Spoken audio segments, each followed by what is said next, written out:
March 2026.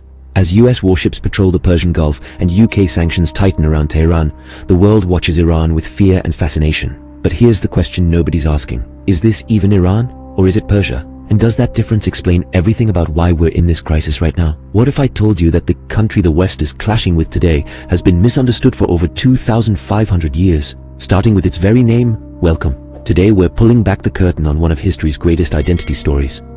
This isn't just about a name change.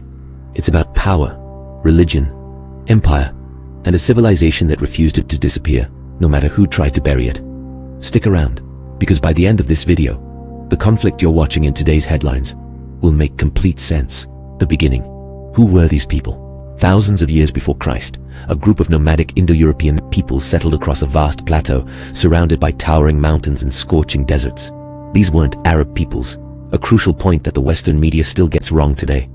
Their ancient language gave us words like Madar for mother and Ped for father, linguistic cousins of Latin, Greek, and even English. Two tribes rose to prominence, the Medes in the northwest and the Persians further south in a fertile region called Pars, the very root of the word Persia. At first, the Persians were the underdogs. Nobody was betting on them to change history. But then came a man named Kurosh, known to the Western world as Cyrus the Great, and everything shifted. Cyrus the Great, the world's first superpower. Before Napoleon, before Alexander, before any of the conquerors history celebrates, Cyrus built something genuinely radical, an empire based not on fear, but on respect. After defeating the Medes, he founded the Achaemenid Empire and did something no ruler had done before. He let conquered peoples keep their gods, their languages, and their cultures. When he freed the Jews from Babylonian captivity, they didn't call him an invader. They called him a liberator, chosen by God himself. Under Cyrus and later Darius I, the Persian Empire stretched from the Indus River in the east to the shores of the Aegean Sea in the west, from Egypt to Central Asia. It was, as historian Lloyd Llewellyn-Jones puts it, the world's first true superpower. A vast road network, a lightning-fast courier system, and a bureaucracy that didn't just control. It administered, negotiated, and recorded. This was civilization at its peak. Alexander, the conqueror who became Persian. In 334 BC, a young Macedonian king, not yet 30, crossed into Persian territory with a disciplined army and a burning ambition. Alexander the Great smashed the Achaemenid Empire in 3 decisive battles: Granicus, Issus, and Gaugamela. The greatest empire in the ancient world fell in years. But here's what history books often skip. Alexander didn't destroy Persia. He fell in love with it. He married Persian princesses, wore Persian robes, adopted Persian rituals, and declared himself the legitimate heir to the Achaemenid throne. His own Greek generals were furious. They hadn't crossed the world to watch their king go native. Internal tensions exploded. Some conspired against him. But Alexander saw the bigger picture. You can't rule an empire of millions with swords alone. You need symbols, legitimacy, and cultural fusion. He died in 323 BC at just 32, his dream unfinished, his empire shattered. But Persia as an idea, that never died.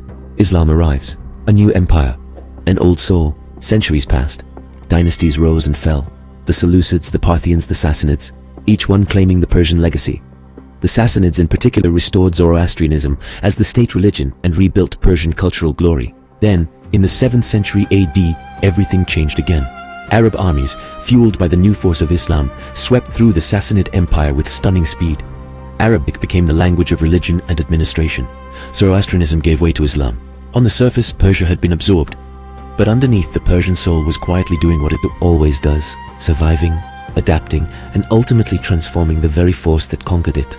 Persian poetry, science, philosophy, and art flourished under Islamic rule. The Persians didn't just accept the new world, they shaped it. By the 16th century, a new dynasty emerged that would define Iran's identity right up to today's headlines: the Safavids. They made a bold, controversial decision to impose Shia Islam as the state religion in a predominantly Sunni Muslim world. The consequences were enormous. It permanently separated Iran from the Arab Muslim world. It created the religious and political fault lines that still drive conflict across the Middle East today. The Safavids also revived Persian language, art, and architecture under this new Islamic Persian identity.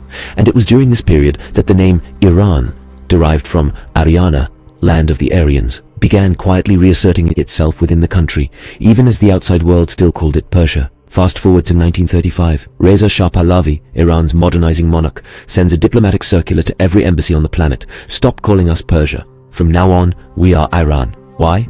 Because Persia however glorious its history, had become a Western label. It carried colonial baggage. It evoked the exotic orient of European imagination, mystical, backward, decorative.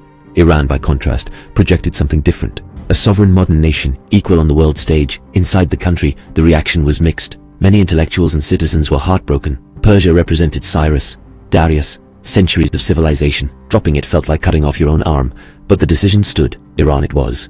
Then came 1979. The Islamic Revolution under Ayatollah Khomeini overthrew the Shah, ended the monarchy, and established the Islamic Republic of Iran. Relations with the West collapsed overnight. The US Embassy hostage crisis, decades of sanctions, proxy wars across the region. And now, in March 2026, as American carrier groups sail the Gulf and UK and European governments debate new rounds of sanctions, here's the extraordinary irony.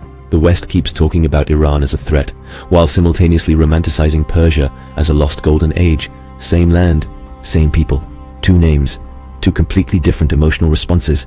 Persia evokes wonder, Cyrus, Rumi, carpets, poetry, civilization.